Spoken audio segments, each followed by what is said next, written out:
Cooler Nation. We have double trouble tonight. Liz Ellis and Kate Langley.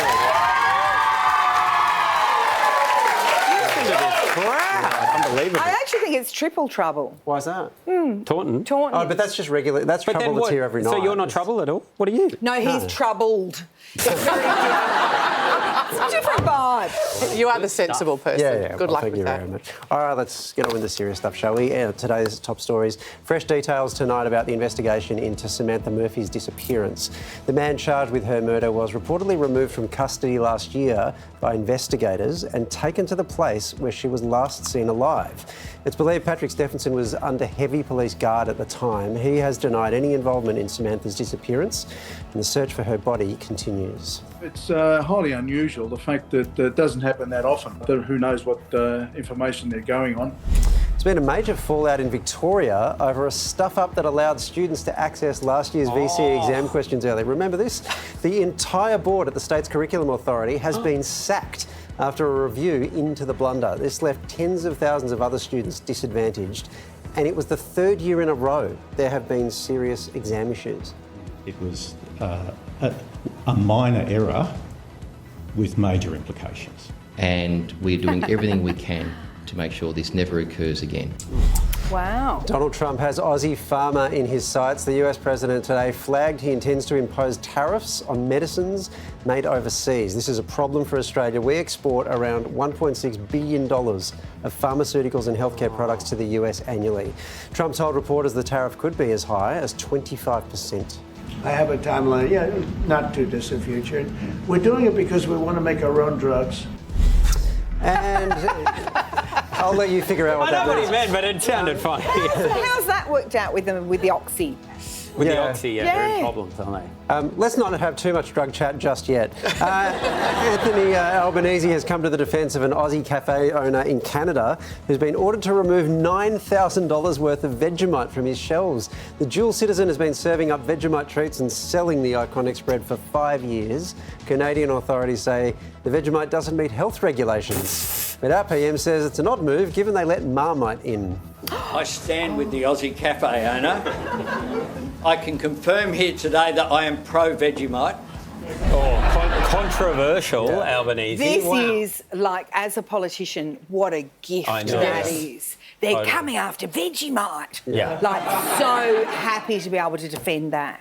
So wait, it doesn't pass their health regulations? No, I think they I think Vegemite has added vitamin B.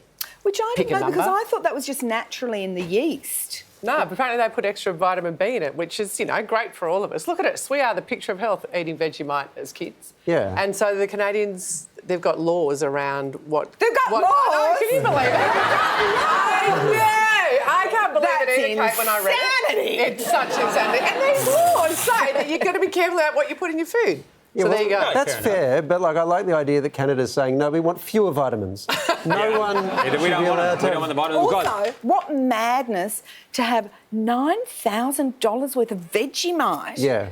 Like, Yeah, that's that a goes a lot. long No, way. no, but Because that's Australian dollars. It's about 12 Well, Canadian. guys, I've been so outraged, right, that I wrote a letter today, right here. I wrote a strongly worded letter to Canada's High Commission in Canberra. By yourself? Absolutely, I did. Yeah, well, I dictated it to Waleed. But dear Canada, but this is a letter. Sam from Australia right here. That's right, Australia. The birthplace of Wi-Fi, two of the Hemsworth brothers. We don't talk about the third. And, of course, Vegemite. Let me tell you, Canada, Australia can and will retaliate, right? We're going to ban our exports to you. Now, we don't have many, but what we do have is drunk Aussies on gap years.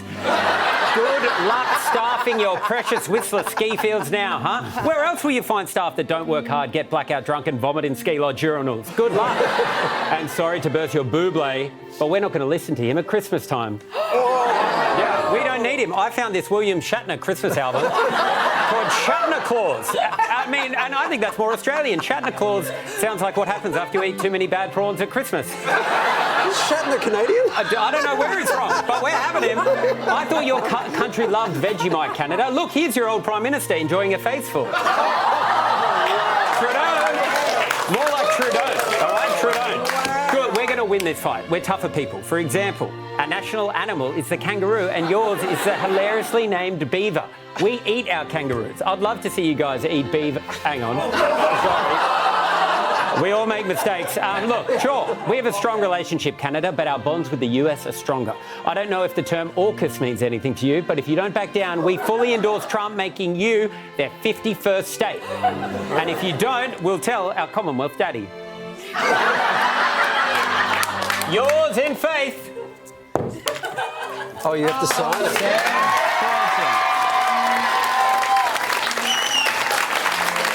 I'll have to have another go.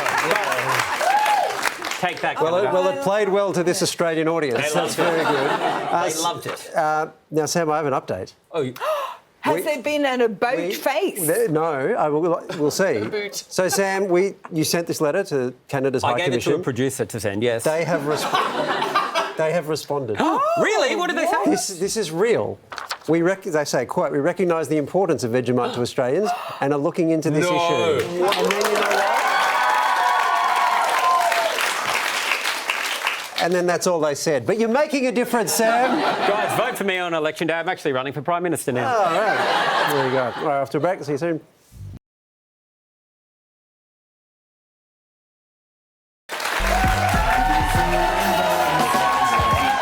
This is a project. Well, more talk about housing today as Peter Dutton's son Harry joined him on the hustings. The opposition leader says he wants to help Aussies realise the dream of home ownership. He also finally conceded his kids will get a boost onto the property ladder. I think our households are no different to many households where we want our kids to work hard, to save, and we'll help them with the deposit at some stage. Meanwhile, Anthony Albanese has been defending Labor's housing policy after it was questioned by economists. I'm not sure they've looked at all the detail, frankly, because some of the things that they've spoken about don't match what we're actually doing. Well, Insider's host David Spears will be moderating tomorrow night's second election debate. He joins us now to give us his insights. David, it's great to have you here. It's the halfway point now in the campaign. Well, pleasure. How important will tomorrow night's debate be for the two major parties? Look, I reckon it's going to be critical. We're at the halfway point, but don't forget Easter's this weekend. A lot of people are going to tune out. And then early voting starts on Tuesday, a week from today. So this really comes at a critical moment. This is tight. The momentum hasn't been going Peter Dutton's way. It's been going Labor's way. So he probably, more so than Anthony Albanese, needs something tomorrow night to turn this around. So, yeah, it's going to be a high-stakes moment, I think, and an opportunity to hear their competing visions, answer the questions that the Australian people have, and hopefully we can get some answers. Well, like you said, the campaign is short now. It's just a few days until early voting opens. So is there still time for this to shift? Yeah, there is. You know, there's always the unknowns. Donald Trump's been one of the big unknowns and a big looming presence in this campaign. Something else may come along that shifts this. Someone might, more than fall off the stage, have a serious stumble or mistake or stuff up. So, yeah, things can change late in the campaign. And there's a lot of people who aren't really engaged who probably won't tune in until that final week of campaigning after Anzac Day. So there's still, the prospect of this momentum shifting again.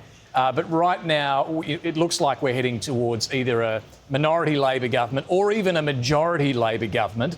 So it's Peter Dutton who really is under the pump to come up with something soon. Who would have thought majority government was on the table not very long ago? You mentioned the Donald Trump factor. We now have numbers for this because there's polling that's come out today showing that people are worried about Donald Trump and that seems to be working against Peter Dutton. Yeah. People have been talking a lot about it recently, but did you see that coming? I don't know, at the time Trump was elected?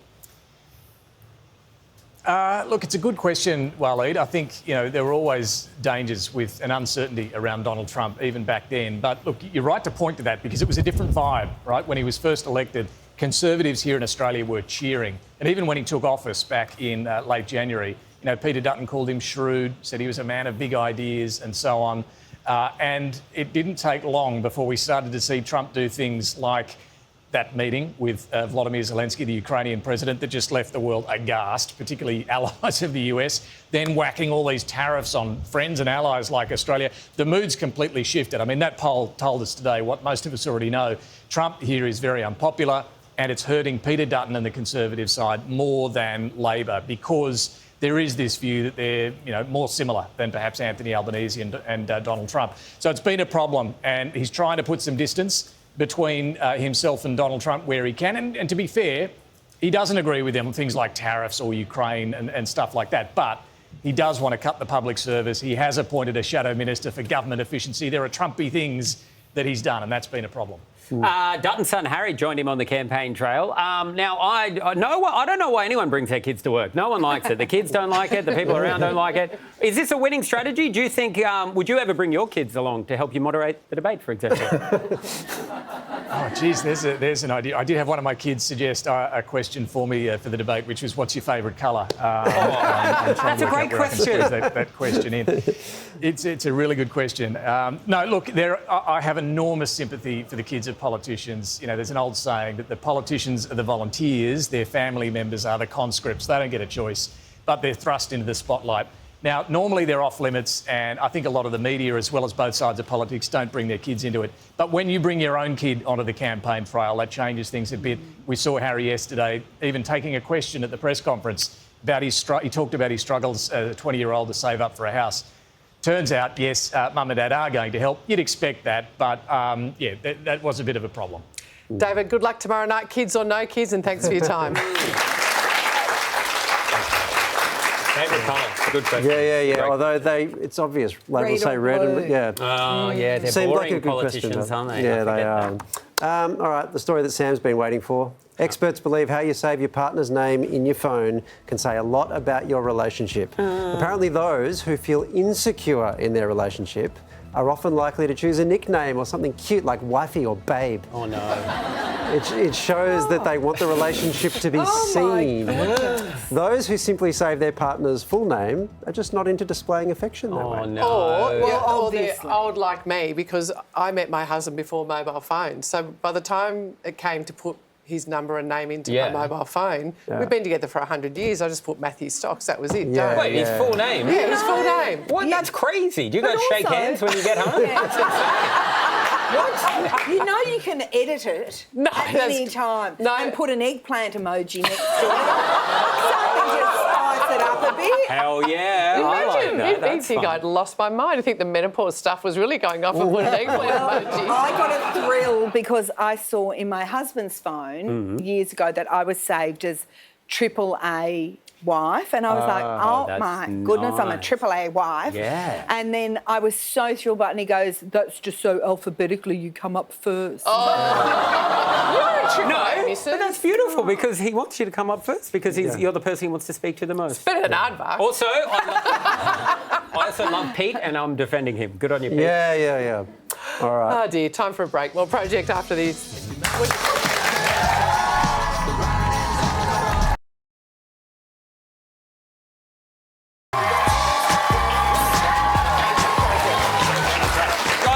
Tonight, when I finish up here, I do two things. Firstly, I rewatch all my jokes from that show. I need a good laugh. I deserve it, right? Secondly, I watch 24-hour international news in preparation for this segment. There's a lot of it. Let's do it.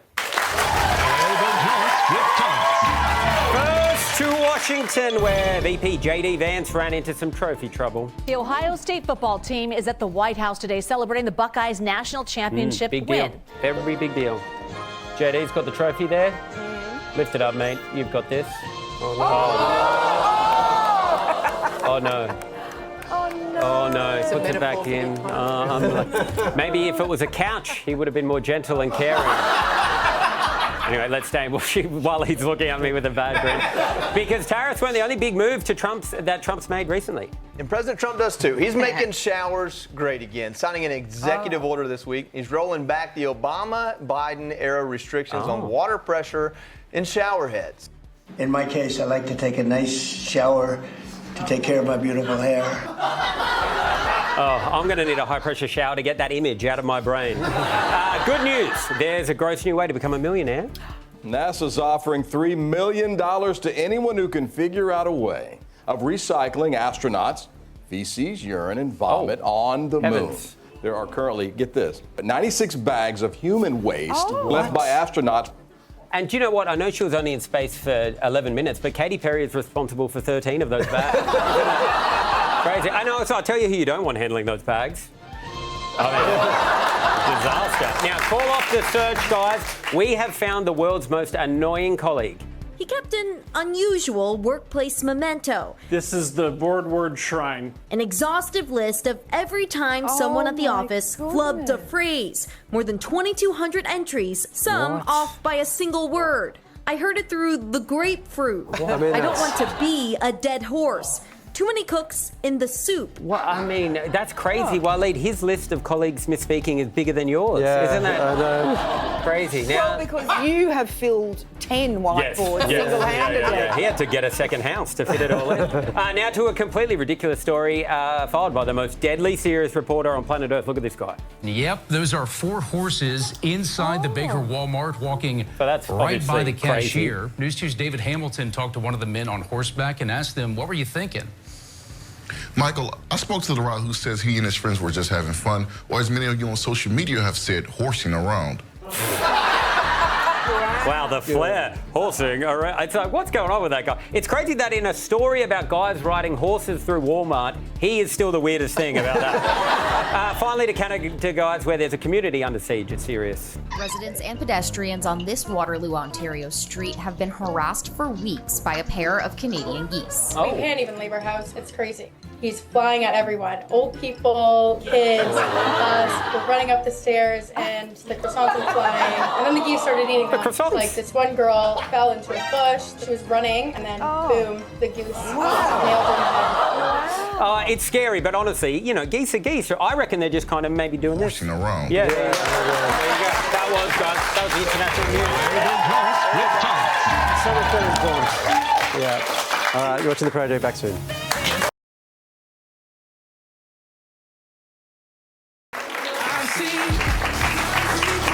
This is The Project.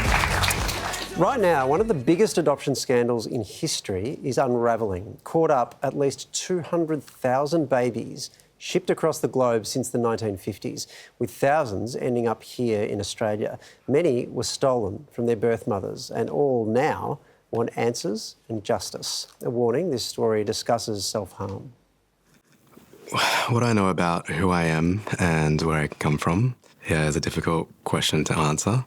I know that I was adopted at 4 months old from South Korea. I was born to a single mother. I had been put up for adoption basically because they were so poor they couldn't afford to have an abortion. There's little Chae, Kimberly and Tamara know about their biological families, and what they know, they can't be sure is true. I have 3 pages of documentation from the adoption agency. But the information was very limited. From what it says, my mother was unmarried and that was the reason that I was given up at birth. And later I have learnt that I was the product of an affair.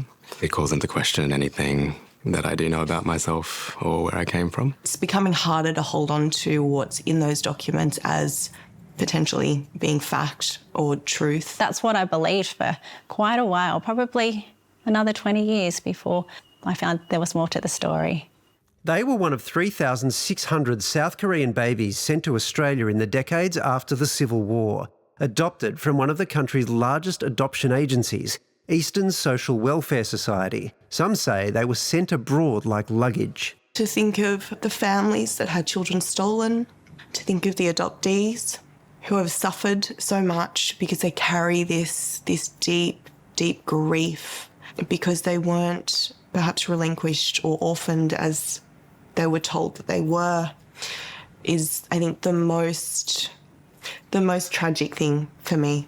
Tamara believes she was just hours old when she was taken from her mother and placed in foster care. I still had blood on me from the birth when they had taken custody of me. Within months, she was Australia-bound, taken from her family, her culture and her birth country. There's a lot of impact from the trauma of being separated from your birth mother on the day that you're born, and I'm still learning about all the impacts. Tamara and Kimberly were welcomed into safe, caring homes. I'm a little bit lucky because my dad was Indian, so our family was pretty much one of those rainbow families, and that was really good support for me, where I didn't feel like I was the only person in the town who looked the way that I did. I got very lucky having a father who is Chinese, so growing up in a household with another Asian person. I've always had access to my documents. We have a photo album that we bring out every adoption anniversary. But others, like Chae, weren't so lucky. He was abused by his adoptive mother. You know, there's this idea that I'm so lucky and should be very grateful for coming from this terrible place and being with this woman who saved these children. It didn't matter potentially what my experience was in reality. Chae was brought up in regional Queensland during the rise of Pauline Hanson. I believe we are in danger of being swamped by Asians. There was a dramatic increase into racially motivated hate crimes. Yeah, it was very unsafe to be an Asian person. Yeah, I didn't know anything about Asian people, but all I knew is I wanted to be as far away from being Asian as I could. For Chae, it's been a harrowing journey to discover his Korean identity. His adoptive mother withheld vital documents and photos, which he finally received when she died. When you think about people's power over your identity, you know, I have a person who really purposely withheld that from me. 4 years ago, he almost gave up fighting. Yeah, I tried to take my life. I learnt for the first time around some of the mental health impacts that affect adopted people. When children are separated from their mother, they can suffer lifelong attachment issues. Transracial and international adoptees can face race-based identity crises as they grow up, and they're 4 times more likely to attempt suicide than non-adoptees. You know, how could we have a 4 times higher rate of suicide if we've been given this better life? And so, for the first time, I started to look into the possibility that, I might have a family out there. Chae submitted his case to the South Korean Truth and Reconciliation Commission to investigate the circumstances of his adoption. A total of 367 adoptees from 11 countries have put their cases forward. The agency he, Tamara and Kimberly were adopted from is under investigation for falsifying documentation, failure to properly vet prospective parents, and coercing South Korean parents into giving up their children, causing irreparable harm to the Korean adoptee community. The injustices that have happened to these tiny babies with no agency, no voice, no chance, and to grow up believing a story and to then be told, oh, actually, no, that's wrong. You know, I think you question everything. The damning report found the Korean government responsible for facilitating a foreign adoption scheme rife with fraud, and had been influenced by private agencies, leading to a profit-driven mass exportation of children, a clear human rights violation. When it comes to our basic human right to our identity and knowing our identity, I do believe that my human rights have been violated. There are now calls for Australia to hold an inquiry of its own, something Labor has promised to do if re-elected. The Australian government has facilitated adoptions from all these countries, and I don't think it is possible for us as Korean adoptees here in Australia to reconcile our identities or to move past these human rights violations without working together with our government. Kimberly now helps fellow adoptees work through their grief. She plans to travel to Korea to investigate her own story. Being in the country that I was born in is going to be a huge emotional journey, and I feel like when I'm there, then maybe I'll have a few more hints as to what my next steps will be. Tamara has travelled to Korea multiple times. The loss of her mother tongue makes it challenging to get information. She has found possible relatives of her biological father, but when she asked the adoption agency to use DNA to find her birth mother, she was shut down. They pretty much told me that they had looked all they could and so sorry, we can't find her. It really felt like they were trying to give me the brush off, and that was really upsetting. It never gets easier to hear that. Thankfully, she's part of a strong community of Korean adoptees who are hoping their calls for justice will finally be heard. I think what most adoptees would like first and foremost is an apology from the Korean government and real ways of helping us to access our language and culture and reconnect with all of the things that we've lost. Even though I find that connecting to my Asian culture is still very challenging, I've found, a family of other adopted people, and despite all those experiences, I still love Australia, and every day I'm growing to love Korea more. And I can say now that I'm an Asian Australian. Which would be an unbelievable amount of progress for him to even get to that point. Because it's sort of, so many aspects of your identity you just take for granted, you can forget how elemental that is. Like, what they're experiencing is more than a desire. It's beyond articulation, I guess, which is why I'm struggling to articulate it. And as there is more and more of an understanding of the attachment to your mother when you're born, and the brain chemistry and everything. Yeah. Children are so easy to exploit. And it's just heartbreaking. The damage is... And it's devastating and lifelong. And there are so many layers to the trauma here. It's, the people left behind in South Korea, the children who were essentially exported, not just to Australia, but to other countries. The parents who adopted who thought they were doing something the right thing. Totally. And that is, there are so many aspects of damage to this story that it feels like some sort of a government inquiry is the only way to solve it. Well, and we wouldn't be alone if we did it, is the other thing. So Denmark, Netherlands, France, Norway, other countries have done this. It's time. It's worth doing, If you find yourself in need of help, crisis support is available 24/7 through Lifeline on 13 11 14. All right. To other news today, some hip pocket relief is on the way ahead of the Easter break and Anzac Day. With global oil prices in free fall, Australian petrol prices are expected to be cheaper in the lead up to the 2 long weekends. NRMA data reveals that oil prices have been in sharp decline since Donald Trump imposed his tariffs. Families might also see further relief next month as prices continue to fall. Massive campaign misstep by the WA Greens. They've been forced to cancel an Anzac Day fundraising dance party in Perth after the event was widely condemned. Both Anthony Albanese and Peter Dutton branded the idea inappropriate and disrespectful. Greens leader Adam Bant says he didn't know anything about it. The RSL says the backlash shows where public sentiment lies when it comes to April 25th. That warms my heart, so to speak. There's plenty of other options. Anzac Day isn't the day for these sorts of activities. Today, Katy Perry went to space, but you didn't have that on your 2025 bingo card. She sang in space and she launched her tour set list mid-flight before hurtling back to Earth with a daisy. What did you get up to today, Waleed? Oh, God. On a dry and dusty Monday, beneath the hot West Texas sun, 6 women made history, kind of. And this right here is the moment that they've been training for. And they go through just 2 days of training. Climbing aboard billionaire Jeff Bezos' Blue Origin rocket. I don't want to get off. I want to go with you.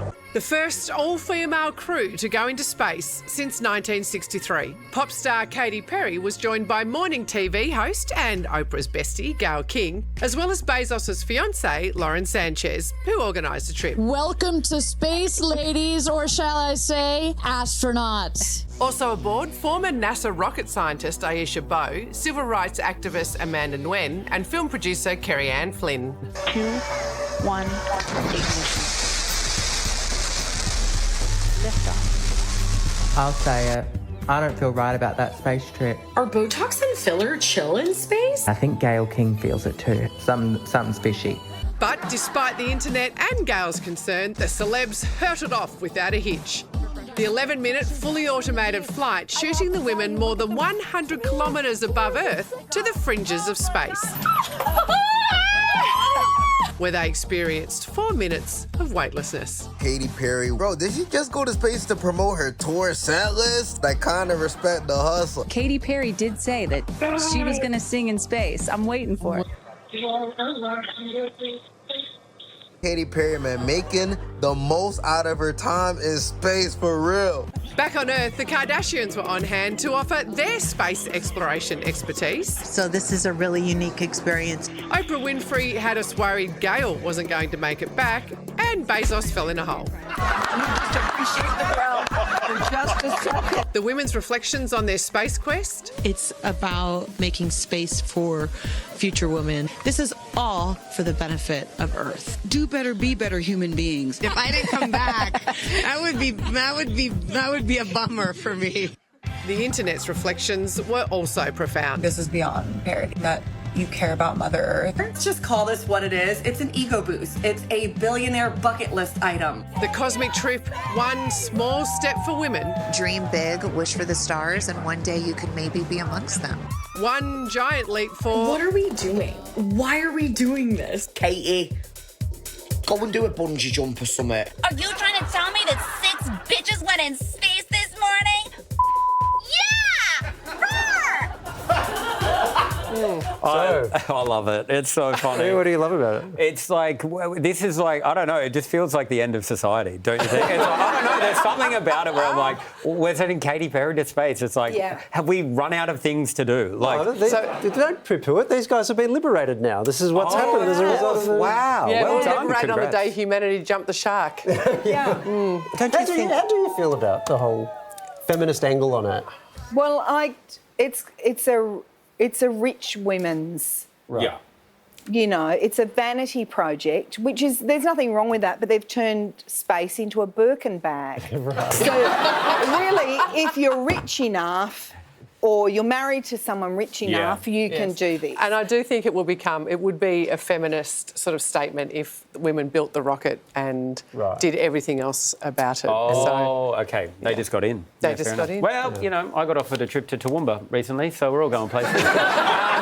Let's go to the Gold Coast right now, a place that sometimes feels like outer space. The great man, Tom Tate, the Mary, opened a new playground today. Now, the councillors said it was going to be great for the local kids, but I reckon, I was watching the vision, I reckon they just built it for themselves to have a play. Can you drink that? It's a nice slide. It's nice. Oh, yeah. Oh, yeah. Play them bongos. Oh, he loves it. This is why councillors cannot have red cordial. Look what happened. We've got to stop it. Oh, there's more project on the way. Come to our playground. Stick around.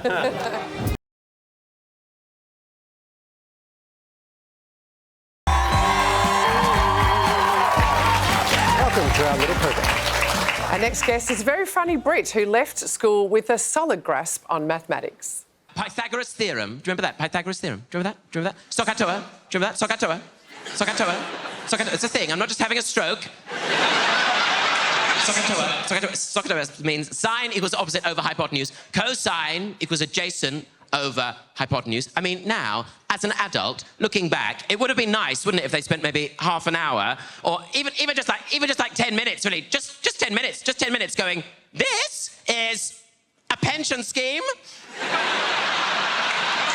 This is how you get on a tax return, and this is how you get over a broken heart, and this is how you get an estate agent to f*** off. Please welcome Tom Allen. You're very kind. Tom, so terrific to have you here looking so dapper. Well, I like to make an effort for the project. Well, it's a big honour to be here. That's what the project tells me every week too, so we really do appreciate it. Now, what is the best way to get rid of a real estate agent? Probably buy a house is actually when they really like you. Well, I've been talking on stage about the fact that I finally moved out from living with a couple called Dad and Mum, and got my own place. So that's kind of fun. Yeah. So I'm very. How long were you there with them? I was living with them for about 8 years, so quite a while. You moved out when you were 8? Yeah. No. You don't understand how 16. Works. Do you not just watch the video? Sorry, I was thinking my jet lag. I was like, have I just said something stupid? No. Yes. Have you learned anything about the world leaving your parents behind? The main things you learn are to remember to put the bins out. Oh, yeah. And particularly cardboard recycling is very stressful, I think. Totally. When Dad normally takes care of it, right? Well, exactly, yeah. And then suddenly you become the dad of the house and you have to take it out. And my mum's like, they won't take it, like, you've got to break it down. You've got to break the cardboard, break it down, break it. And she's like a DJ in the 90s. Now, welcome to Australia. It's always good to have you here, and it's great to see that you've been out and about, sampling our country. Yes. And taking in some of the best scenery we have to offer. For example, in this photograph. Yes.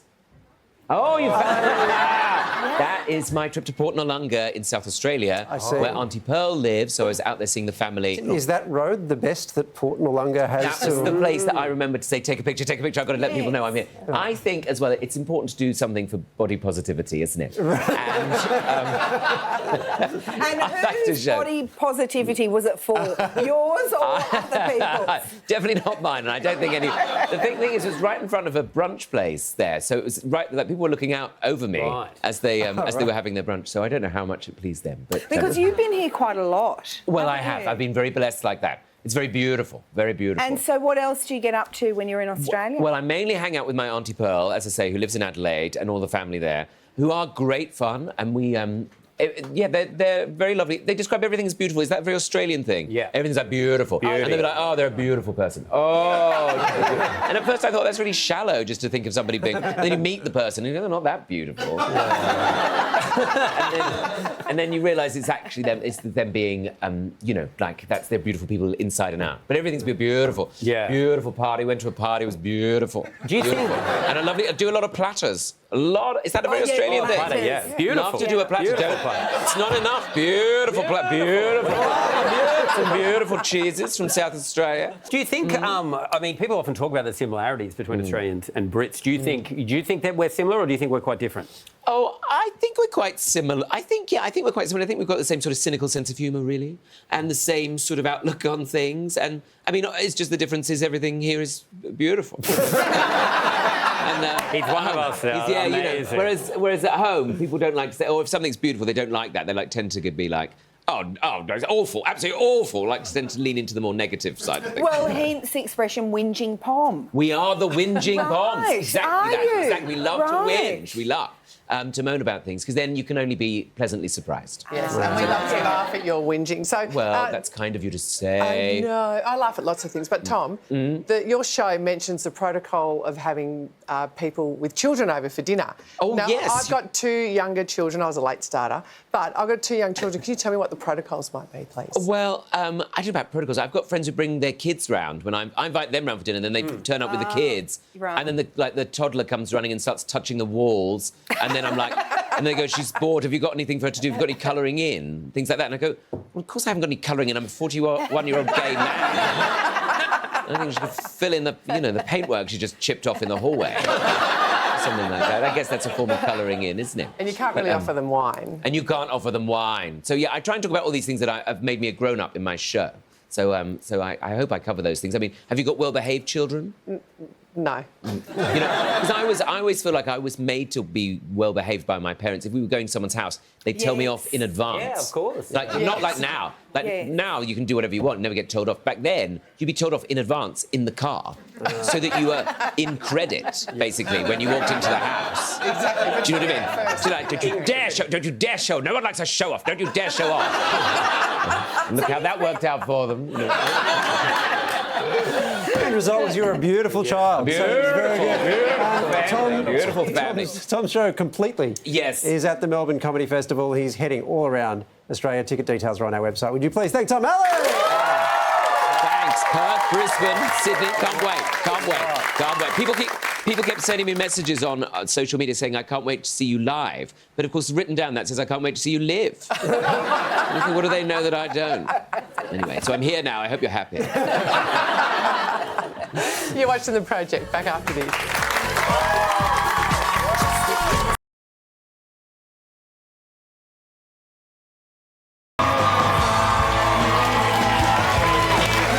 This is The Project. Now, today is going to be the day that we're going to throw massive Oasis news your way.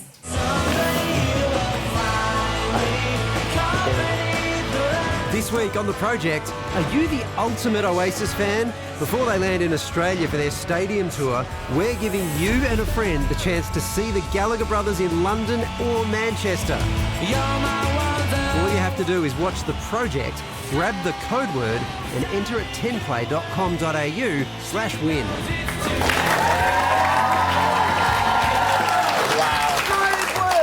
You want the code word? Are you ready? Yes. You know you can't enter, Kate. Oh, what? Why can't you? Yeah. I suggested it. Oh, no, that's you're not meant to do that. But you can enter. Here is today's code word. Supersonic. That is definitely maybe the code word. Good. He is good, this guy. Yes, and there's a school group has no idea what I just said. But that is the code word. But someone might graffiti it on a wonder wall. Oh, they might. Oh, nicely done. We're better than this, okay? No, we're not. We're not. Guys, Sky News hosted a panel last night with Matt Canavan. Pauline not Hanson better and than Bob. this. We're not better than this. Bob Catter. Now, besides the smallest desk I've ever seen in my life, Bob gave us a masterclass. You know how he does that turn? He'll be talking about something, he turns. Oh, yeah, This is flip. a masterclass. Can I say that you're one of the best blokes in there, right? You're a terrific bloke. You make a great Prime Minister, right? You're a great bloke. Not going to happen. Not going to happen. Maybe we can play golf. But don't come here and mislead these people. He is a national treasurer. Treasure. He's also like Kane Langbrook after 2 wines. In what way? You just turn, you know. Oh, okay. All right. Yeah. This is getting awkward. Why? What's happened? What's happened? I don't know. I just thought you didn't like that. He said you were like... Oh, no, I love it. Eddie. Okay. Oh, no. All right, they Tim. call me Katia Langbrook. All right, Miles Qua earned himself the title of Jungle Rat for his quick and clever gameplay. But now the financial analyst, who describes himself as a queer Asian nerd, is king of the jungle after taking out last night's Australian Survivor finale. Winner of Australian Survivor, Brains versus Brawn, Miles.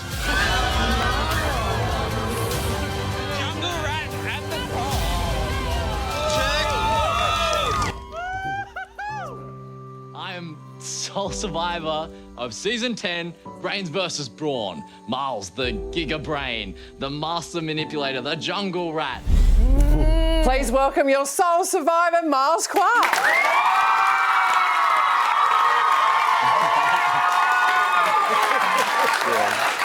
That feels pretty good. Yeah, I bet you do. So, huge congratulations, Miles. Now, should we be calling you, now that you've won, Jungle King instead of Jungle Rat? Oh, I think that's a bad idea. I called myself Rat King a couple of times, but I think that was when I was playing from the top, and I did not play very well from the top. So I think there's a lot of kings in Australian Survivor, and, I don't want to step on their territory. So George exactly, there's George, there's Luke it. Toki, the king of the jungle. Yeah. And so I think I'm just happy to just be the lowly jungle rat who's just scraped his way through. Does being the jungle rat, does it give you superpowers? Because rats are, they're very clever and crafty, sneaky. they're just great survivors. Yeah, I'm just able to find my way out of anything. And that's what seemed to happen out there, honestly. It was And crazy. you can live on garbage. That's true. just rice and beans and coconuts. Yeah. Garbage, perfect.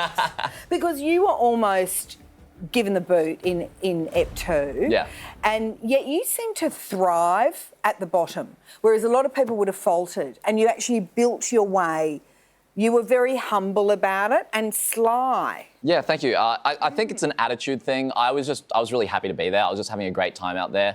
And so when a lot of other people would end up on the bottom, they get kind of really in their own head about it. And I was having the best time out there. And so I never let it get to me, and I stayed positive. And when you stay positive, then other people want to work with you, and they give you opportunities to kind of come up off the bottom and make moves and whatnot. So it strikes me as high risk, though, because you want to kind of be the one who's not seen, who's kind of the bottom, who's not considered a threat, and then you come through.